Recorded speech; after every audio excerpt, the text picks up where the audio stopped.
Si on prend l'humanité et on va la mettre dans des courbes selon certaines caractéristiques, on va avoir beaucoup de courbes qu'on appelle des bell curves. La même courbe que celle de l'intelligence. Alors dans ces courbes, il y a une grande partie au milieu qui comprend les gens qu'on pourrait dire non différents, les gens normaux, les gens qui sont tellement comparables entre eux que si on va voir la courbe, il y a peu de différence entre eux dans cette caractéristique et ça va être la même chose pour plein d'autres caractéristiques. Alors des extrémités, des deux côtés extrêmes de la courbe, il va y avoir les gens différents. Les gens différents, pour la caractéristique en question, vont avoir un résultat très différent d'un côté ou très différent d'un autre côté. Pour ne pas dire haut et bas, parce que souvent ça n'a pas beaucoup de sens. Ce qui a du sens, c'est la différence. Les gens non différents n'aiment pas trop les gens différents. Et en fait, pour être vraiment honnête, à mon avis, c'est mutuel. C'est assez mutuel parce que les gens différents n'aiment pas trop non plus ces gens normaux, neurotypiques, etc. On a un peu des difficultés à vivre ensemble de manière trop serrée, trop proche. C'est normal, c'est comme je dis toujours et comme je dis dans mon livre aussi, c'est comme les bonobos et les chimpanzés.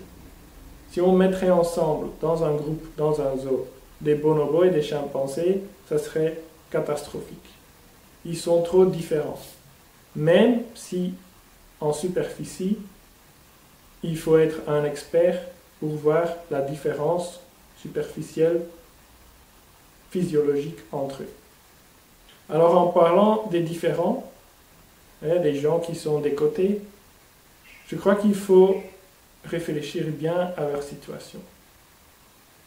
Nous, les différents, on a tendance à essayer d'être aimés par ces non-différents. On a tendance à vouloir les aider aussi. Mais je crois qu'il faut être réaliste dans cela. Je crois qu'il faut être suffisamment réaliste pour comprendre que jamais ils vont vraiment nous aimer. Nous aimer pour ce que nous sommes réellement, complètement. Ce n'est pas grave, ce n'est pas même méchant, c'est normal. Les bonobos, ils n'aiment pas vraiment les chimpanzés. Les chimpanzés n'aiment pas vraiment les bonobos. Ce n'est pas grave, mais c'est important. C'est en fait très important.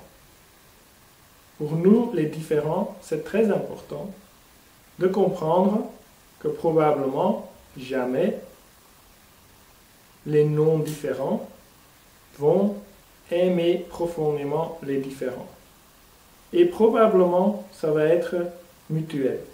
Probablement, jamais on ne va pouvoir aimer profondément, naturellement, les non-différents. Ça ne veut pas dire qu'on se déteste. Ça ne veut pas dire qu'on doit être en bataille continuelle du tout. Ça veut simplement dire qu'on ne doit pas espérer ce qui est complètement irréaliste et en plus nécessaire. Il n'est pas nécessaire que nous nous aimons profondément.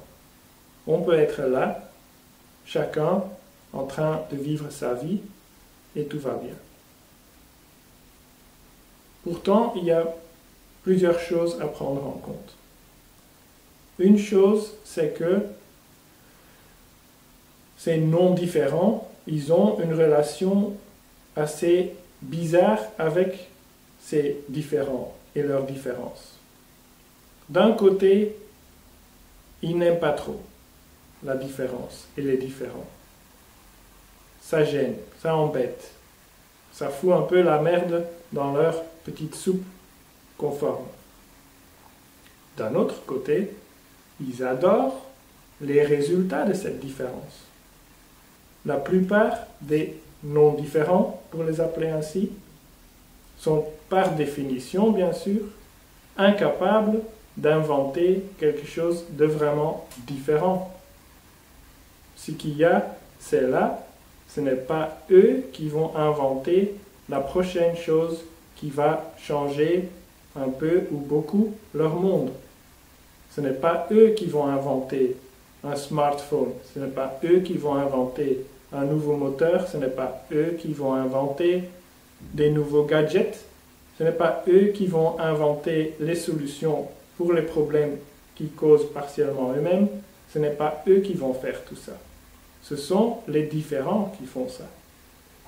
Donc il y a une relation assez étrange des non-différents vers les différents.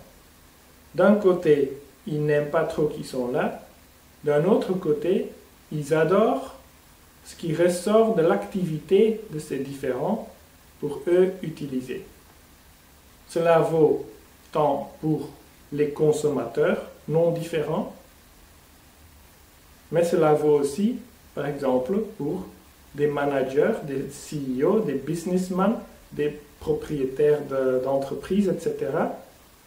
Ils ne vont pas trop aimer en soi ces personnes différentes, mais ils vont adorer ce qu'ils peuvent utiliser de ce qui ressort de l'activité de ces différents.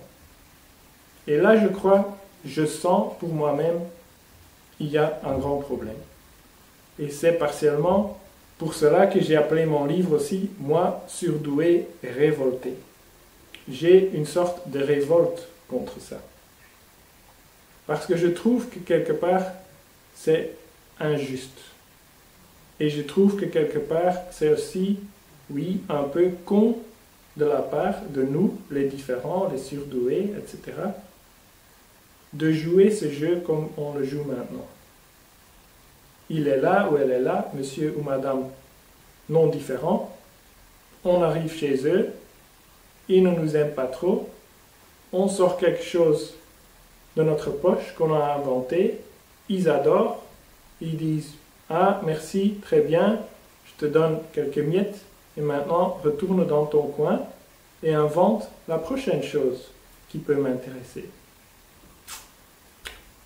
Moi, je n'ai pas trop envie de jouer ce jeu.